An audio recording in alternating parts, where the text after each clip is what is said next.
I just want to thank Jean-Francois for inviting me here to Paris. I'm very pleased to be here. Very pleased to be a part of the TypeParis earlier today also. And I think there's some very talented designers on your course. So thank you very much for that. This is probably as much French as I know. Bonjour. I will not say this, but my name is Henrik, and I create fonts. I have a design studio. I'm partner in a design studio in London called A2. We're two people. There's Scott Williams and myself. And I thought I would show you this photograph. This is our studio, and it's important for me because I spend most of my time there. You can probably see my affection for lettering in the background, a boxing poster, a very large enamel sign, and London Underground sign. I try to limit the amount of stuff I put in the studio, but I do like signs, and I do also collect them. So to make things simple, the talk is in two parts. We set up our design studio in 2000, Scott and myself, and we decided that we did not want to use any other designers' typefaces. We wanted to draw our own fonts for all our work. So that's what we did, and that's what we've been doing ever since. And so the studio, the work I'm going to show you today is in two parts. There's the part where we draw the type and we apply it. So we do let's say a 360 design commission. We get the commission, we draw the fonts, and we apply them as part of the design.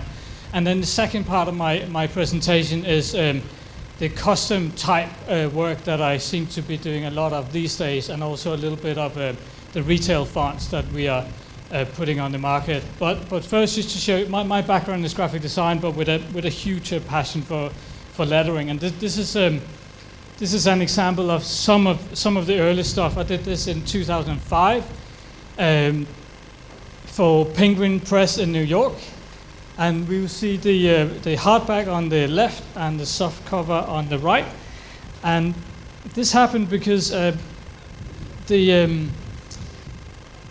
book was suddenly it was made a New York Times bestseller, and when that happens, a lot of people want to buy it. So they scale the book down and they print a lot more copies, and then we got to change the colors and a few other things. But what I picked out this project because what it did for us was that as a design studio, and me personally as a type designer, it put a focus on us in terms of type. People noticed the book because of the type, and that was kind of important moment for us.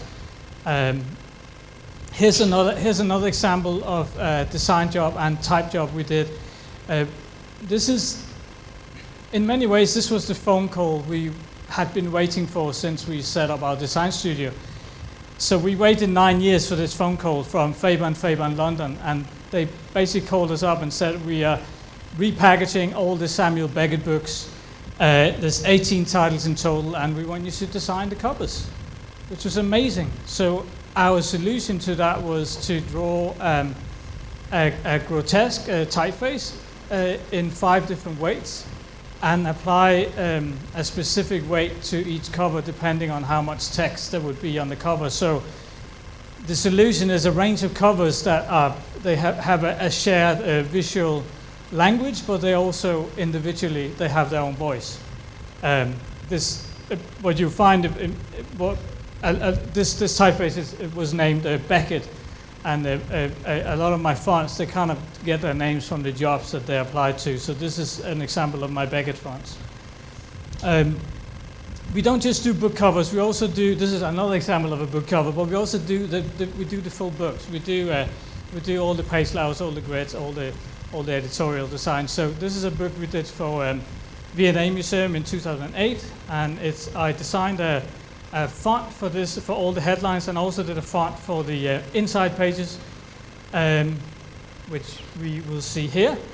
I do a lot of this type of work. A lot of the, book typography and and fonts for text is in a way invisible because they carry the message. You read it and you get the content. You don't particularly look at the font. But I do a lot of that. It's kind of it's you step back as a designer a little bit and you become invisible, and I quite enjoy that.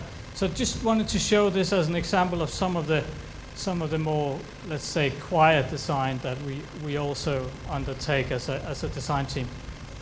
This is an example of our very first, let's say, retail typeface called New Rail Alphabet. It's a foil blocked in a very large point size on a Hessian cloth cover for an artist's catalog. But that's not my point with this image. My point with this image is actually the number 4 and 5 in the corner. And why? Because this is an example of me using every single opportunity I can to create and craft new type. So in this book, there was an example of the artist being inspired by an old clock face. These are some of the numbers that were on the clock face. So I used that. I redrew the clock face or the numbers and use them as page numbers. So it's kind of any excuse for me to create something or refresh something. This is so I'm showing you design jobs now and type jobs, and then I would speak very specifically about type after this. This is a New York magazine, a photography magazine called Aperture, and they called us up a couple of years ago, and they kind of at the time they had a new editor and a new team, and they wanted also a new design. So we were asked to redesign the magazine. It's a bit of celebrity endorsement. What we did with this magazine is kind of we changed everything. We changed the format of the magazine. We changed the pages. We changed the structure. We changed the grid. I drew bespoke fonts for the whole magazine. And this is just showing you an example of one of the interior spreads. I was part of the kind of birth of this magazine, but it's very much my design partner, Scott Williams, who is doing the day-to-day. We're still designing and art directing the magazine. It comes out 4 times a year. What I think is important about this job is that when they relaunched the magazine or launched it again in this new this design in this new design, it's they have 25,000 subscribers, and they put the cover price up. They doubled it. Not a single subscriber stopped. So I think that kind of shows a little bit the power that design can do. So you change everything and you double the price, and you still have your core, your base of readers. That was kind of very important for us. It was also very important for Aperture, who commissioned us, because the kind of faith they had to put in us for us to carry out what we did. That was important. It's a great relationship we have with them, and by all means they influence the way some of the pages are designed also. So that was a very short introduction to the design work we do. I managed to not start my clock, so I've probably been going 10 minutes now. Now I'm going to talk about fonts.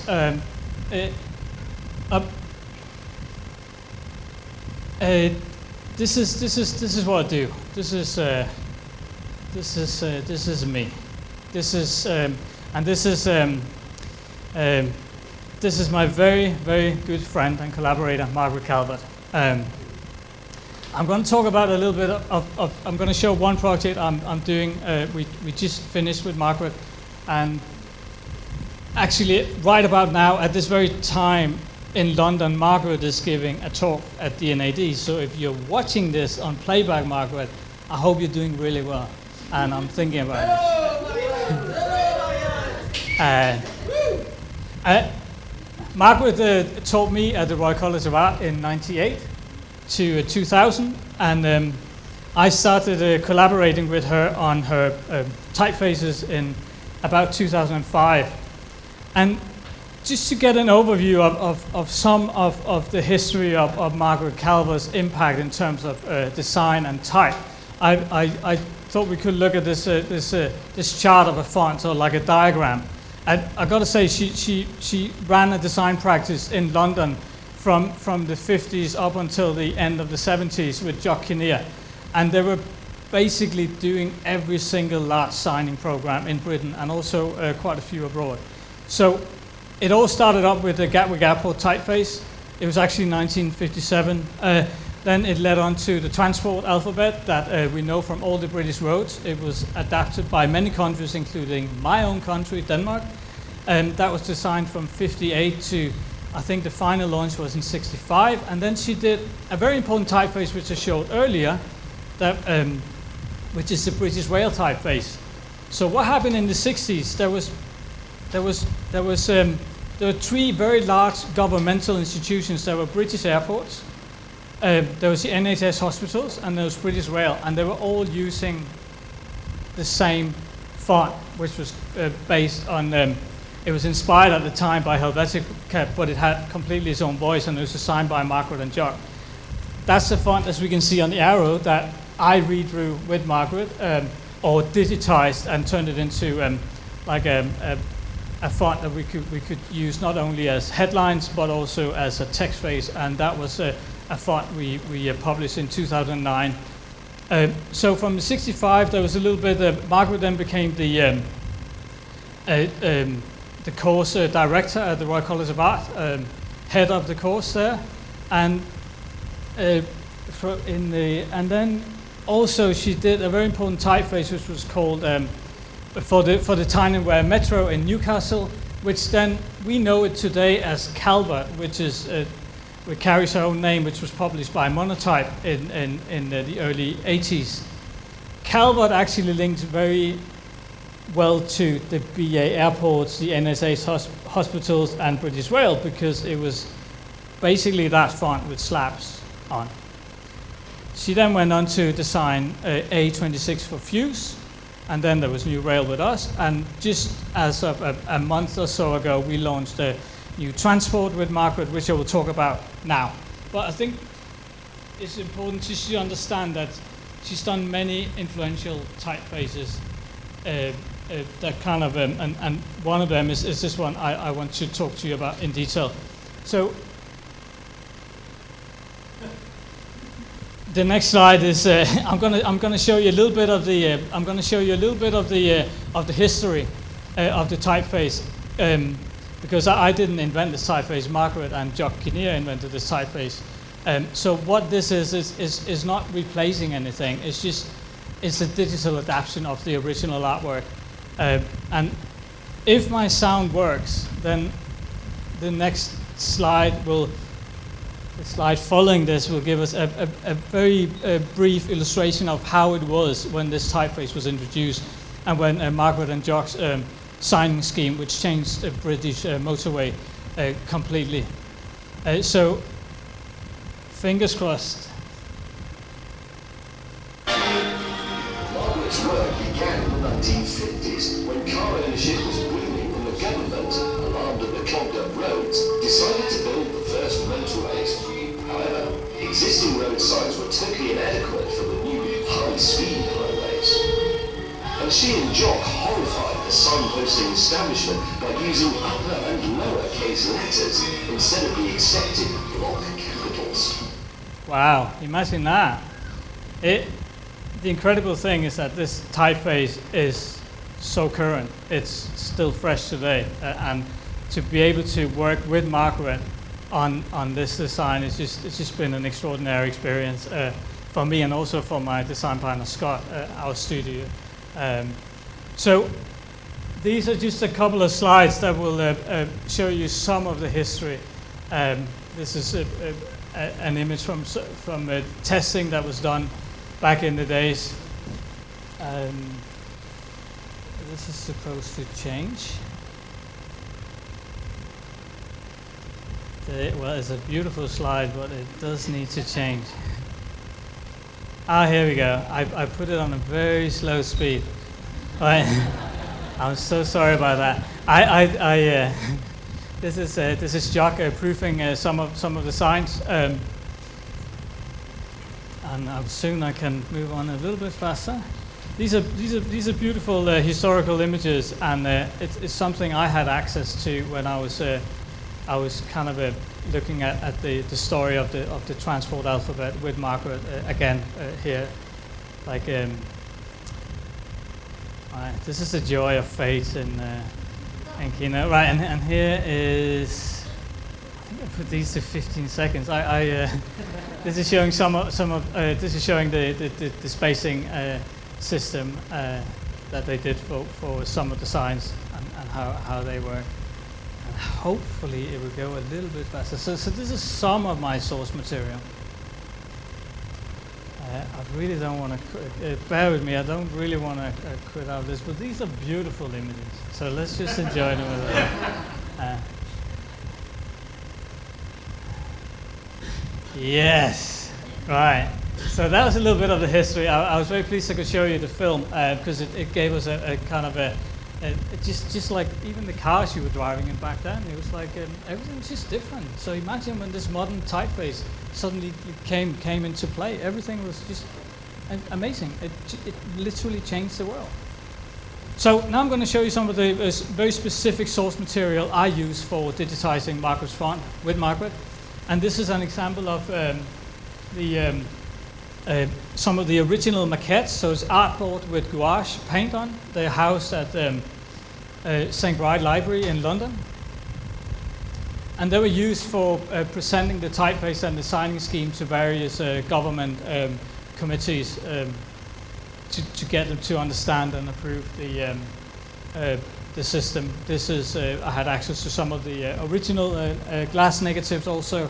And this slide is important because in 2012, 2013, Margaret was approached by Government Digital Services, which is a new, hopefully I remember the story right, I haven't got a script, so this is kind of as good as it gets.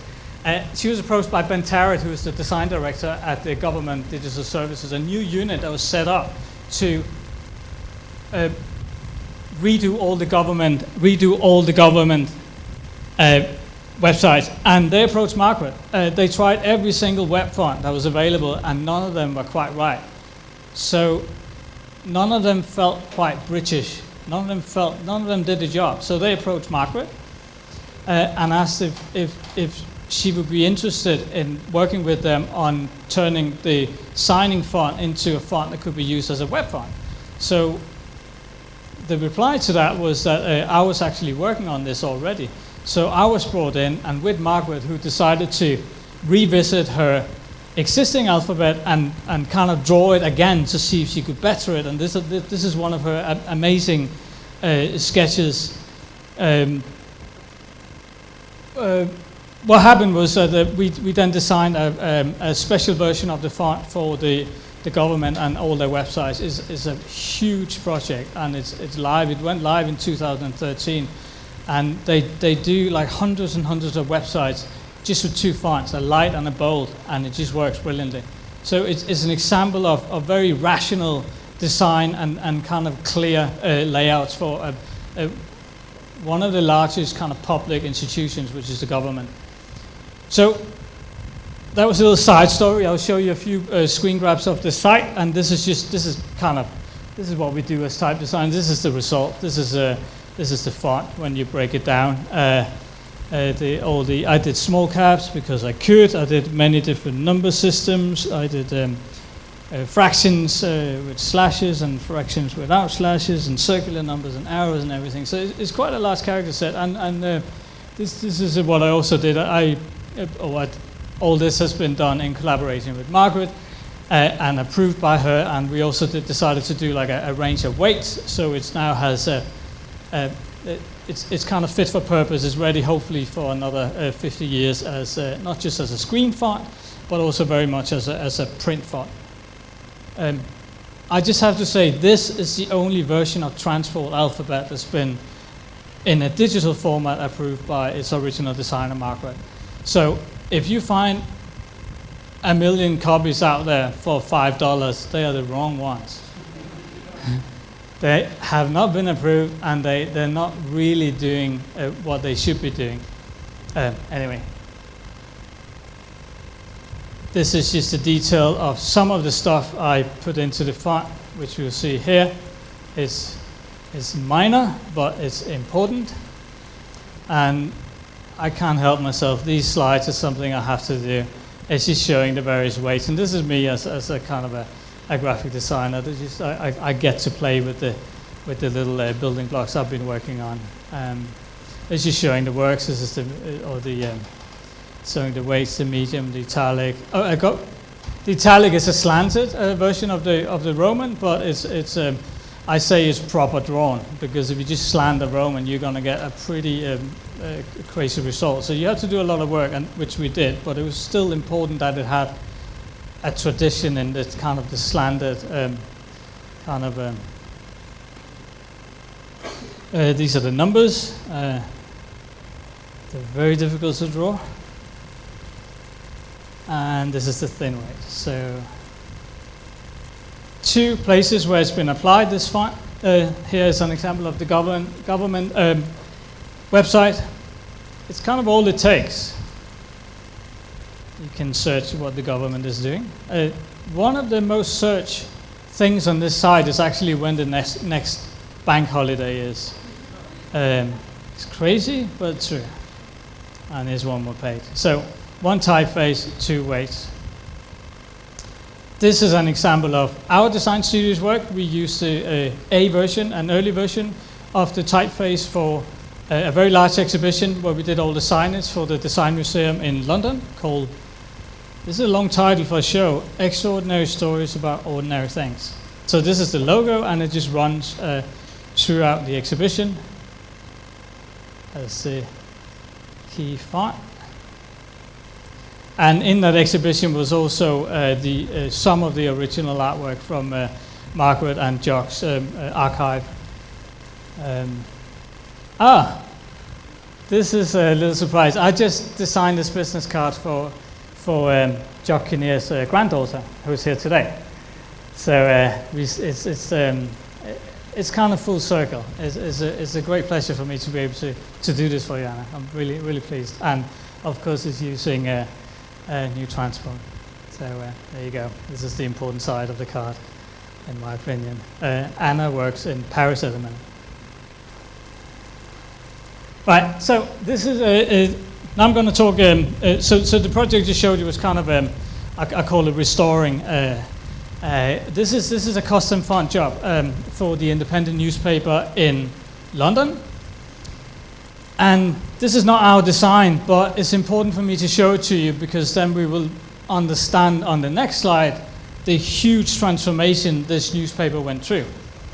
So a colleague of ours called Matt Willey is an editorial designer and also at the time running his own design studio in London.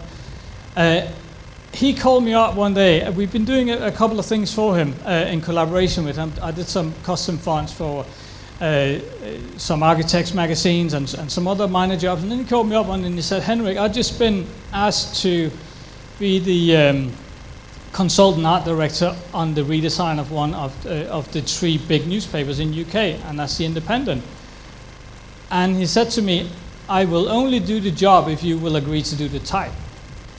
And that was kind of a no-brainer, so of course.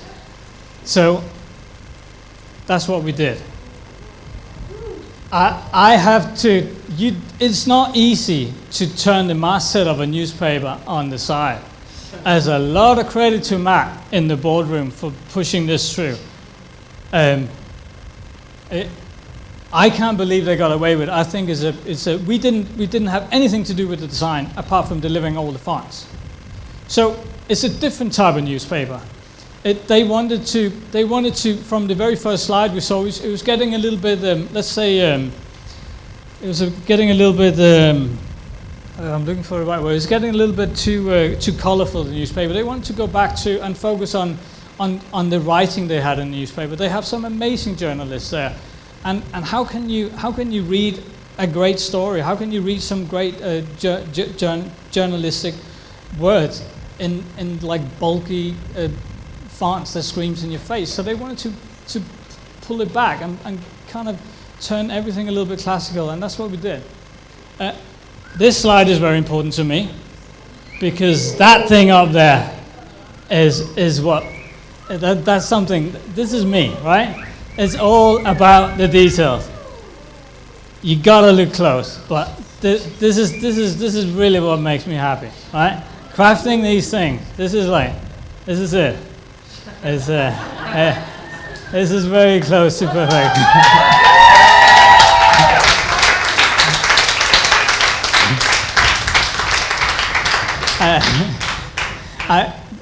This slide is this is the complete family we did for the newspaper.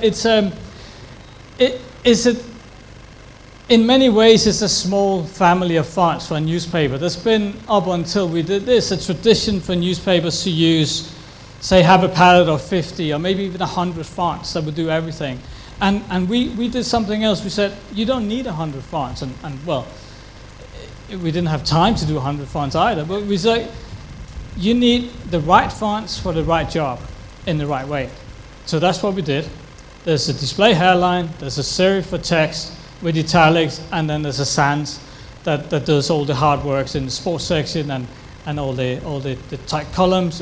We use a condensed in 3 ways, and then there's a special font with lots of numbers and dingbats. It doesn't look much, but it does this. I gotta say, the work that so anyone that works with newspapers is like, they get the design, they get the grid, and then the journalists do these pages. There's a design department also, but mostly the journalists put in their own copy. This is what they do. It's extraordinary. And for me, it's great, because one thing is to design fonts that you think you've done a good job on. The second thing is actually to see people apply your fonts very well. This is a great example of that. So imagine being a type designer in London, and you can just pop into the shop and buy a specimen of your fonts every day. That's just great. And I do that very often. They also use it on their magazines, one called the Radar and the Traveler. So these are inserts, very large magazines, beautifully designed, and they also use it on the Saturday magazine, which has amazing design. So, from London to Moscow. This is almost unbelievable. It's still very fresh. It's a very, very new job. So is the Independent, but this came after the Independent. We were called up by City ID. I'm unsure what my next slide is yet. We were asked to. We were commissioned by a signing and wayfinding specialist company in London called City ID. Well, they're based in London and Bristol, and before they approached us, they spent a year in Moscow working with Moscow Department of Transport, mapping and doing flow diagrams of the Moscow metro, because they needed a new signing system.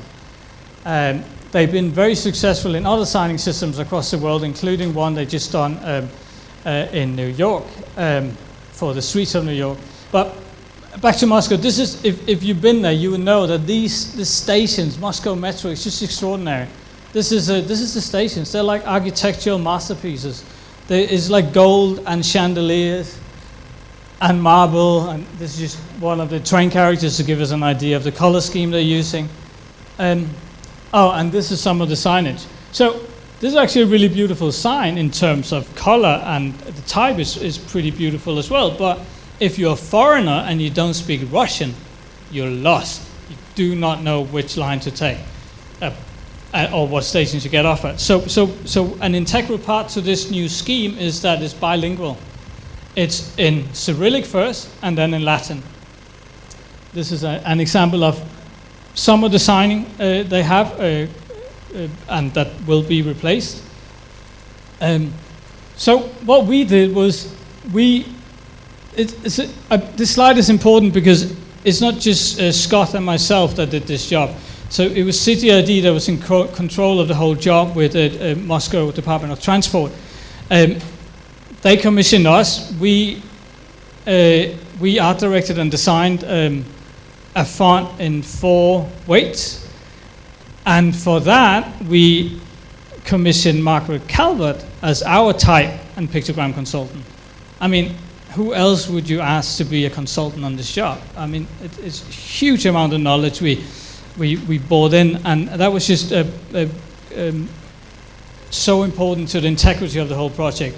What was also important for me as a type designer was that I worked with a Russian type designer, a contemporary type designer called Ilya Ruderman, who was his approach to how Cyrillic should work with Latin was very, very informative for me, and it was very helpful in the design process. So this is just a shot of Margaret and myself working. So the way it would work is that I would I'm just showing you the result, but there were many directions that were tried out and designed before we ended up with the kind of the correct voice of the type. Here we are with the Scot on the right, with Ilya Ruderman in the middle, and myself. One thing we did was there was a wish from the client's side to incorporate what we see in the background, which is the red M. That's the M that shows you where the metro is. So that was already there, and it's been there for a long, long time. And that's the one that everyone recognizes as the metro. In London, we have the roundel, and I'm a little bit unsure what you have in Paris. Sorry about that. I'm sure you must have a letter. Huh? Well, I know you're a signing face, which is beautiful. So there was a wish from the client to put in this M in the typeface, and you just cannot do that because it will not work. But what we did, we respected that kind of wish from the side, and we created an M that would relate and carry some of the DNA from the original M that people recognize, and we put that into the typeface, which you'll see on the slide following this slide. This is just showing, this is like a simplification of some of the stuff, some of the design shape I put into the alphabet. Here we see them highlighted. I'm not sure I'm telling the story in detail as I should, but if you are interested in reading the full story, there's an extensive article in iMagazine, this very latest issue. They have 12 pages that tells you the full story, and it's very richly illustrated. So go and get it if you want to know more. This slide shows the Latin and the Cyrillic. And why is this important? It's important because Cyrillic is very kind of is a very angular script, and Latin is very round because of the C's, the O's, the B's, and the D's. So to get these two scripts to work together, we did something that was well, we kind of reversed them. So we tried to get some angularity into the Latin, and we tried to get some roundness into the Cyrillic. And there's also a number system and a beautiful color palette devised by CGID. I must also say that there's a very large team that worked in Moscow on this, a design team, and I do not know all their names, but all credit to them also. We were also commissioned to do 40 pictograms that would relate to the typeface. So you can see they take the design shapes from the typeface and very much in that language. So here they are.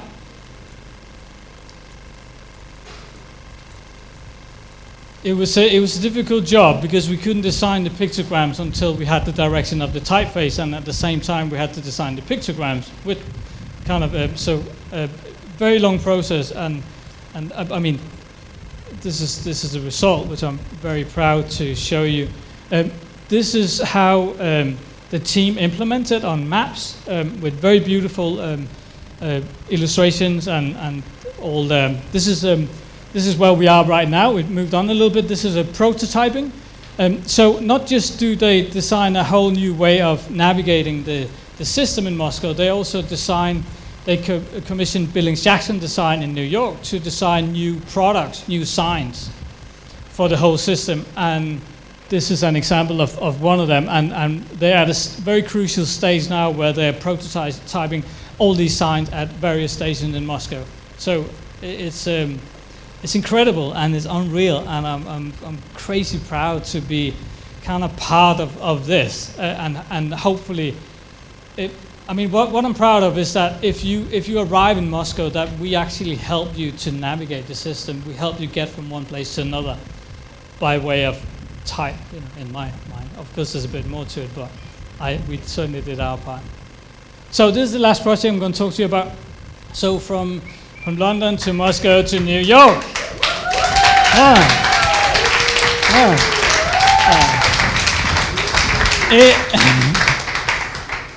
I'm probably running over a little bit. I'm sorry for that. So as you can imagine, it's very difficult for me not to get out of bed smiling.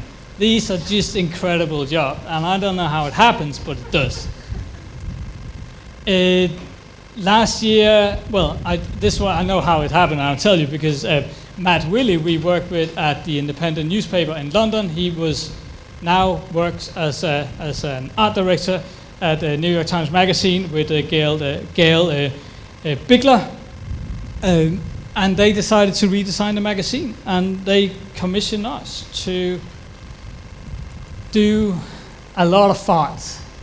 To design and craft a huge suite of fonts that would do the job on their weekly magazine. And what we did three different categories. We did a sans, we did a slab, and we did a serif. Each, with the independent fonts, all the fonts share the same proportions. They have the same underlying grid. You can put them on top of one another, and they match in proportion. These don't. They're totally individual.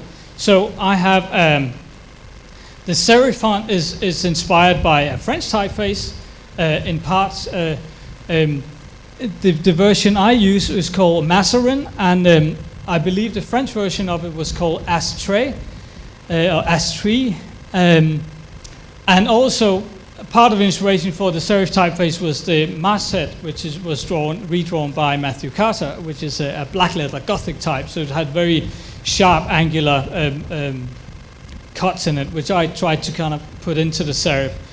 And I also designed a slab serif, a condensed slab serif, which is kind of a continuation of a font they already had in place called Stymie, but it's very different than Stymie, but it's still in the same, it has a similar language, so the reader wouldn't you wouldn't feel like you got a completely new magazine never seen before. There would be some familiarity when you saw the new fonts. You would remember some of the shapes from old fonts they used. And then we also did a sans in many ways, which is inspired by the more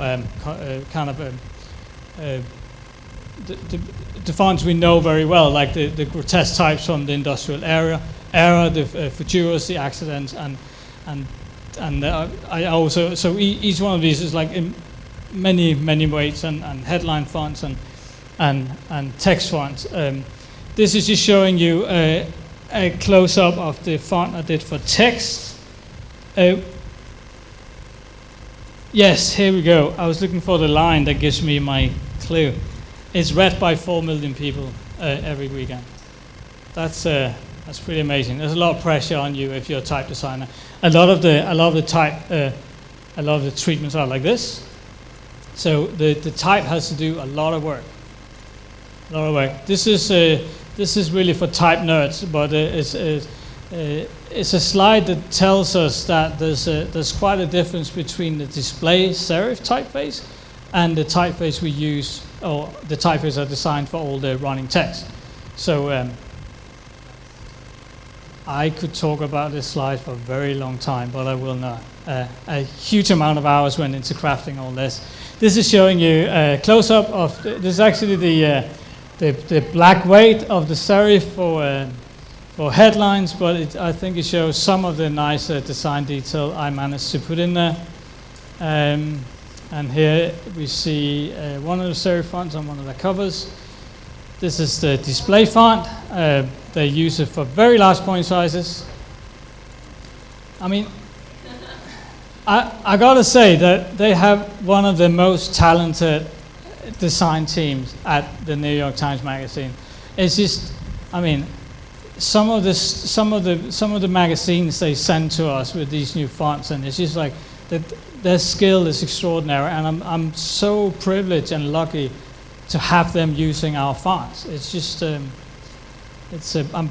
I know how lucky I am. So this version of the typeface is very thin. So that's the slab serif, but I went from very extreme weights. This is not. Very thin to very black.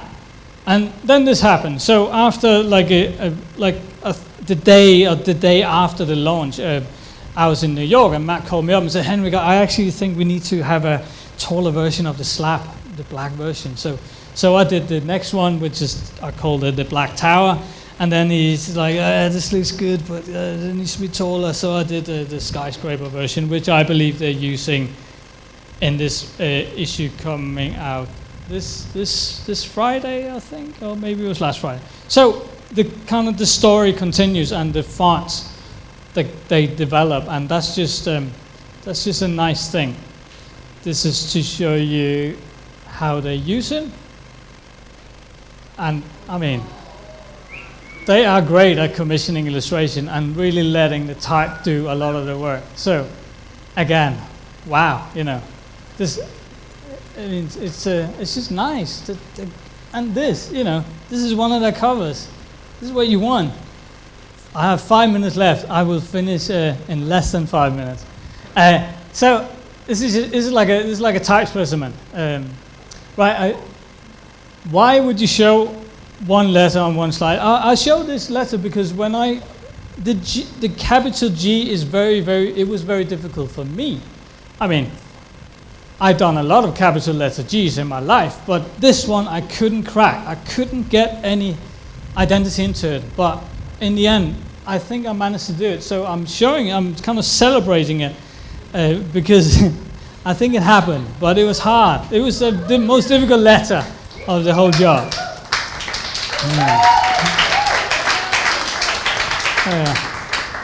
This is just showing you the sans that they're using in many weights as well. I think it's 7 weights. The double story A in red, and the more angular letter lowercase t is the alternatives. They use them occasionally, but not as the main character, and that's okay. This is my last slide, and thank you very much for your time.